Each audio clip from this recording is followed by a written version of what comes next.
Hey everybody, welcome to Sid's Little Corner of the Internet. We've got another Transformers review coming your way. This time around we're going to be taking a look at the Transformers Beast Wars Maximal Cybershark.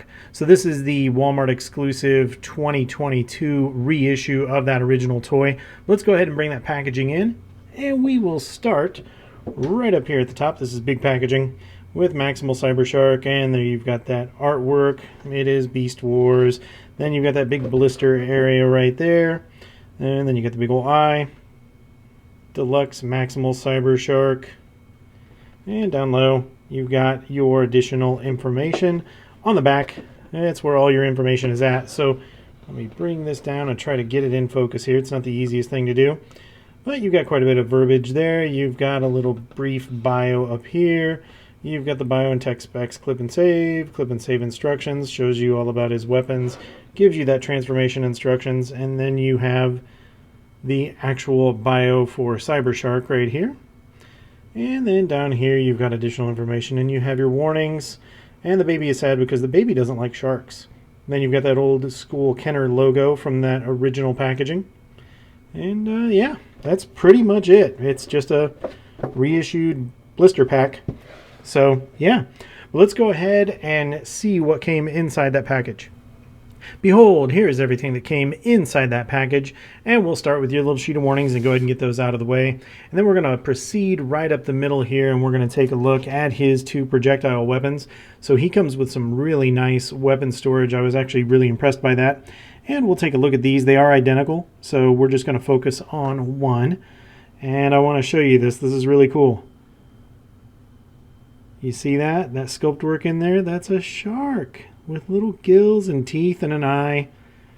And I guess you could pretend this is a really square dorsal fin right there.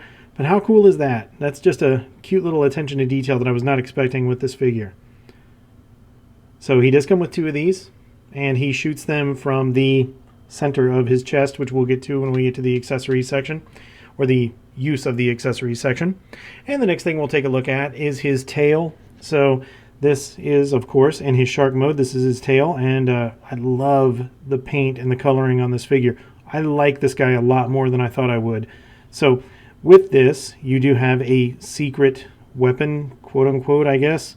And if you look under here, you can see it. So you have this little claw that's going to come out. You push this button down here, and then you have this little grip area right here that you can angle down when you're going to plug him into shark mode, and then angle it up when you're going to just put that in his hand so he can use it as a weapon. But yeah, if you just push this button down right here, oh yeah, look at that. He's got a death claw. And if you squint, it kind of looks like a shark. Actually, you know what it looks like? It looks like those arachnids from Starship Troopers, the movie Starship Troopers, yeah. But it's got good silver on it, and it's got those serrated teeth right there. So yeah, this is really cool. It's kind of cheesy, but I like it. It looks really cool.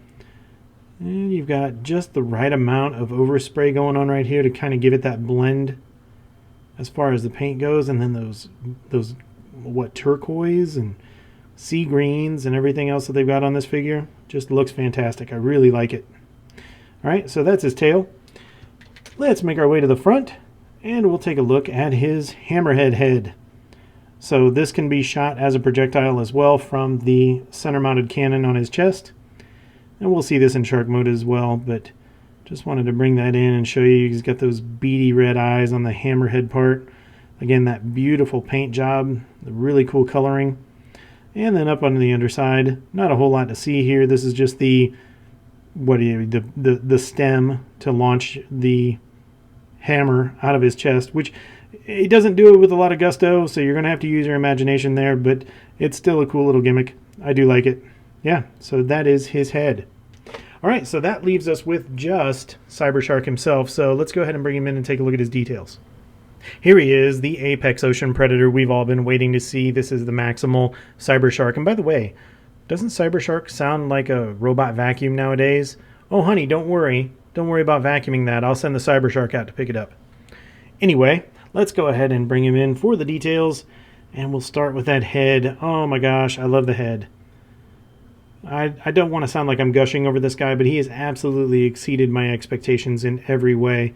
He's not perfect by any means, but he is really, really cool, and I'm sorry that I missed out on him the first time around a couple of decades ago. But yeah, look at that face. Those big old teeth and those red eyes. It's just cool. I like it.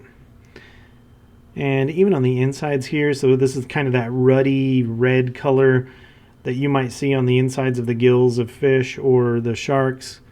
And what a great color choice here, because it just looks like it looks like the shark body just opens up and reveals him inside. And coming on down to his chest, surprisingly good amount of detail here. Again, that great paint, and the silver down here just looks phenomenal.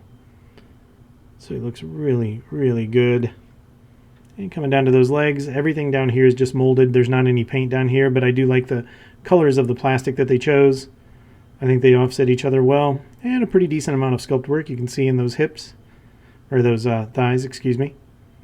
And he's not without his hollow areas. You know, if you take a look here, he does have hollow areas, but they're not the worst I've seen, especially on some modern day figures. So really no complaints there. And coming down to those feet, a little bit of sculpt work on those feet as well. And I will say thank goodness for these heels.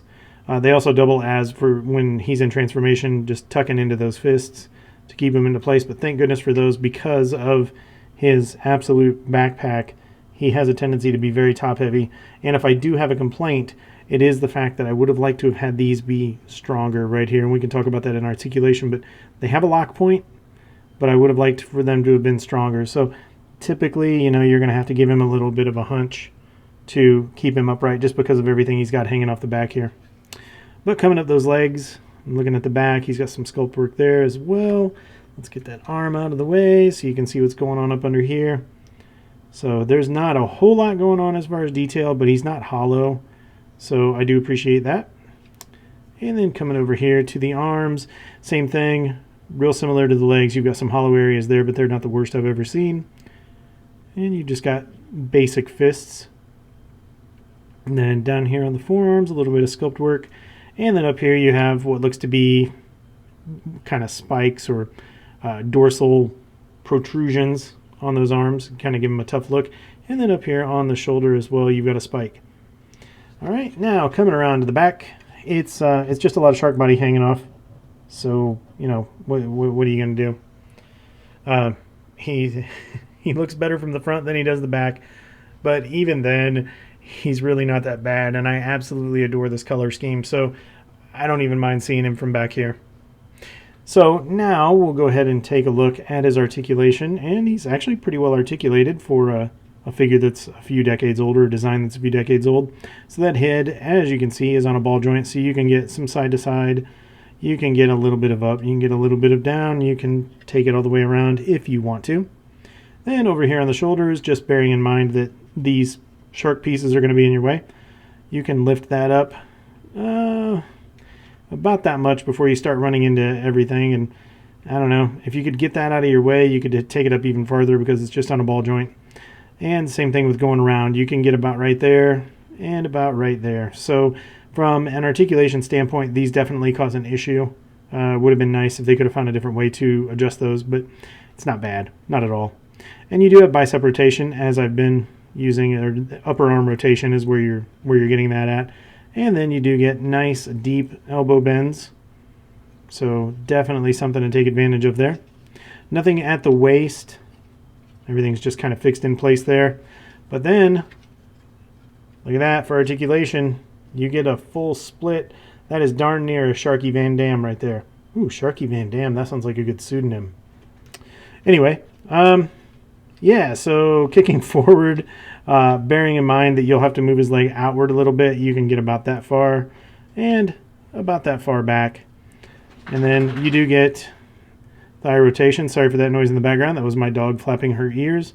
You do get thigh rotation right here, so you can take that as far around as you need to. And at the knees, you can get just under 90. And then, of course, as we discussed on those feet, you don't get any ankle rotation or tilt, but you do get just a tick up and then all the way down for transformation. So for a figure whose design is a couple of decades old, Articulation's not that bad. It does have its limitations, and like I said, he's not entirely perfect. He's going to be a little bit back heavy on you, and I really wish that they would have used something other than ball joints for those major joints. But again, it's a couple decades old. Out of the box, he's great. Everything's nice and tight, but I do have concerns that over time that stuff's going to loosen up. All right, so now that we've got all that out of the way, let's go ahead and throw this guy's accessories on and have a little bit of fun with him. All right, so moving on to some fun with accessories. I'm not going to bring the turntable in this time because this is going to be a very interactive, hands-on portion, just because there's a few things to show him with him, particularly with those spring-loaded launches and that kind of stuff. So you can see what we've done here is taken this cannon piece that is normally folded down flat on his chest, and we've just lifted that up, and you do have that button right there, and this is the button that launches the hammerhead. And I hope you're ready for this because, oh man, I hope you're sitting down. Here we go. Whoa, are you kidding me? That's amazing. It went almost half an inch. Yeah, let's do it again a little further away so you can see the effect of this. Whoa. Wow. Absolutely astounding. But yeah, that's how this works. So normally this would be folded down, which looks pretty cool, but you just reach up under here and lift that up. And not only can you launch the hammerhead itself, you can also launch his little shark missiles. And of course, you got to make sure that you have the orientation correct. You don't want a little shark being upside down. So you take those, launch them in, or lock them in, and then give it, yo, look at that. Isn't that fantastic? So yeah, of course, if you wanted to, it doesn't look the greatest, but if you wanted to, you could just keep the hammerhead on him, and you could have him like that. Come on, balance for me, bud. Oh, I've got him too far backwards. There we go. There we go. So you could just leave him like that, and you could have the hammerhead as part of his body, but it really bulks him up, and not in a good way. So entirely up to you. There is the inherent danger here with both of these pieces coming off that you're going to lose them. And if you do lose them, then he's just a half shark thing. So up to you whether you want to keep that on or if you want to move it. But while we're talking about projectiles, let's take those projectiles and I'll show you this weapon storage, which is really cool. You just have these little holes right here, these little indentations. You can just take these bad boys and they press fit right in. Nice and convenient. Plenty of friction right there so they're not going to fall out. And then when you're ready for them, you just reach up under here with your finger, give those a little bit of a push, and then they pop right out. And then there you go. You're ready to launch. So I do actually like that. That's really cool. And over here for his tail weapon, you can see you can have him holding it on top of his hand or underneath his hand. And the instructions do show kind of him having it under his hand as an underslung weapon. So if you want to do something like that, you can. Totally up to you. So, you know, like a minigun, like Arnold Schwarzenegger, if you want to do that. And then, of course, bring that down. And then when you let unsuspecting, I'll get it out, unsuspecting Predacons get in your way. I almost said unsuspecting Autobots. Get in your way. You can launch the trap here and capture them with the death claw. So that's really cool. Sorry, I like this guy. He's actually a lot of fun. So that is it for the accessories. What we'll do now is we'll get him into shark mode. I'm not going to show transformation. It's super easy, kind of fun. But let's get him into shark mode and we'll take a look at him from there. And just like that, here we see Cybershark in his shark mode. And this is a cool mode. I really like it. I'm still trying to get over the fact how much I enjoy this guy. I did not have my expectations set very high for this figure, and he's been an absolute blast. So let's go ahead and bring him in and take a look at his details here in shark mode, most of which we've already seen, but we'll see it in all of its glory now. And I'll do this side just simply because this side has the screws on it and a few other things going on. This is just a cleaner side right here in my opinion. And I do have the pectoral fins down a little bit. I was just using them kind of as a kickstand to keep him upright, because if you have him like this, he has a tendency to go down because of these fins right back here. But you can use these almost like a kickstand on a motorcycle and adjust those, and then that way he stays up for you. So I guess just a little tip. So taking a look at him here first in just all of his glory. Looks absolutely wonderful. I really dig this guy. And starting up here, well, not starting, but continuing on up here, you've got that beady red eye that we saw earlier. That nice paint. Moving on down the body, there's that dorsal fin, looking really cool. And they did a good job here with the blend.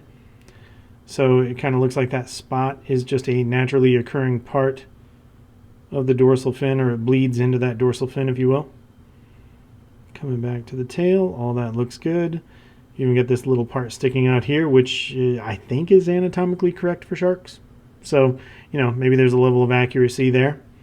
And then you have those pectoral fins that look good. This little guy over here. And then underneath, you can see some of his leg situation, and there is a bit of a gap here.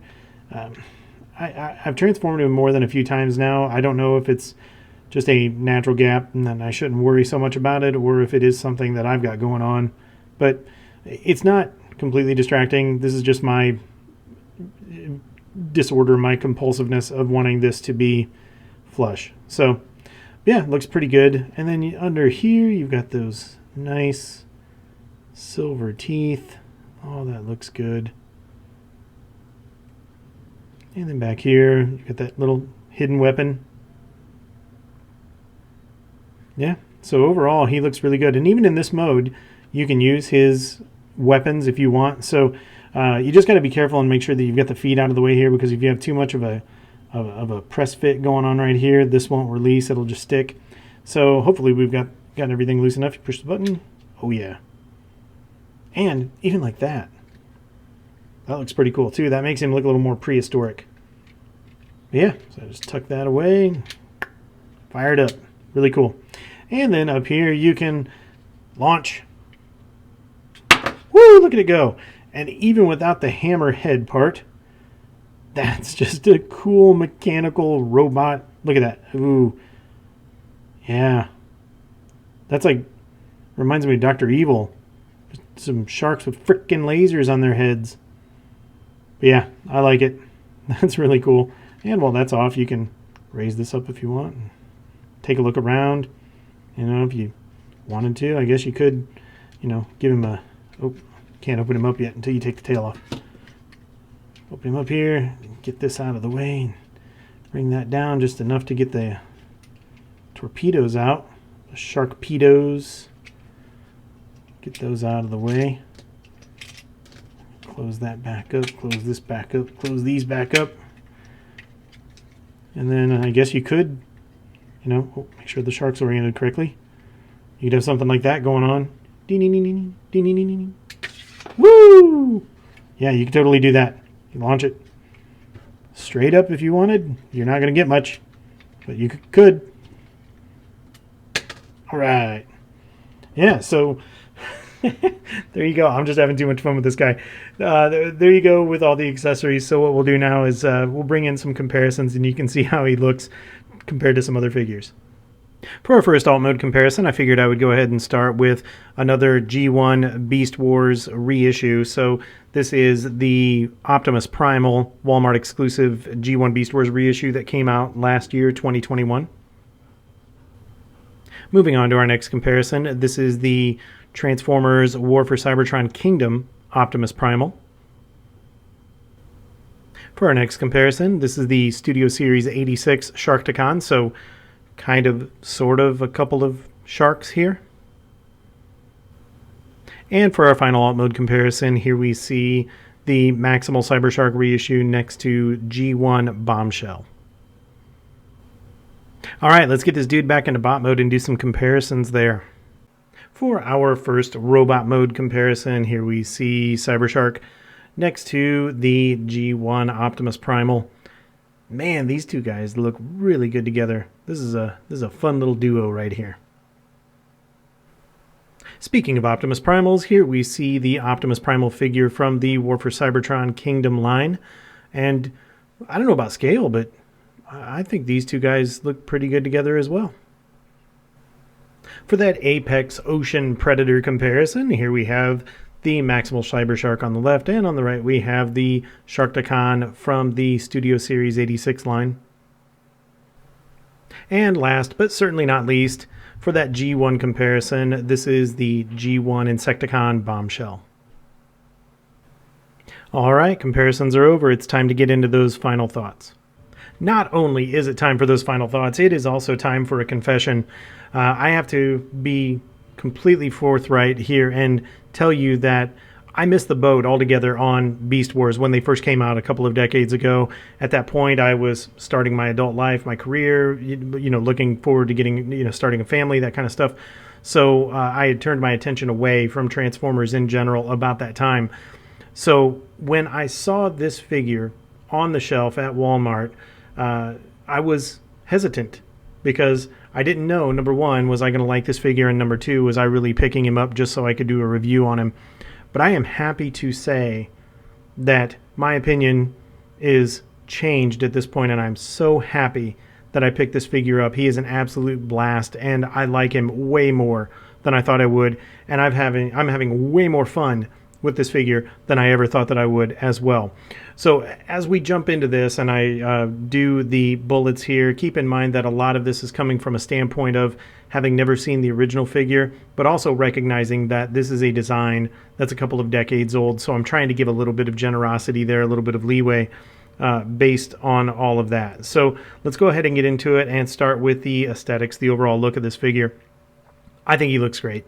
I love the paint on this figure, just that metallic that they use, kind of that turquoise or teal that they use on the shark body, and just the overall look of this guy, the molded colors, the paint, all of it looks good. I absolutely adore the robot head on this thing. It just looks so mean and sinister and toothy, and it looks great. So, but just this combination of paint, the overall shelf presence of this figure, I do think that in a way it was kind of ahead of its time.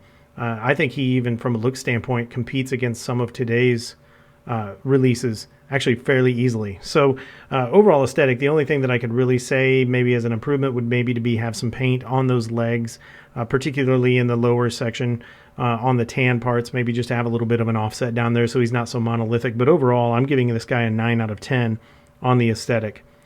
Moving on to the articulation.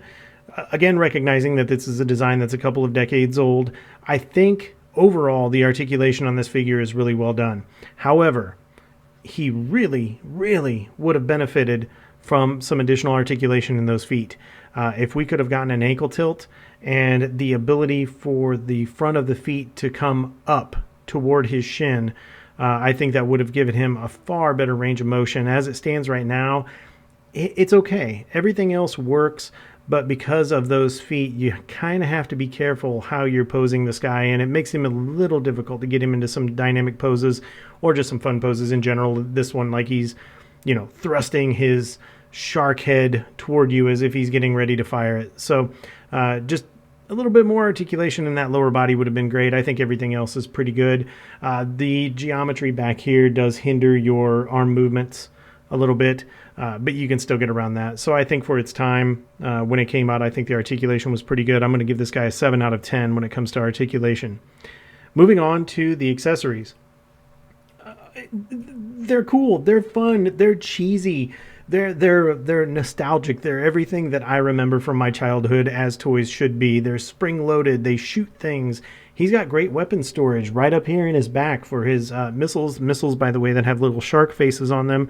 Love it.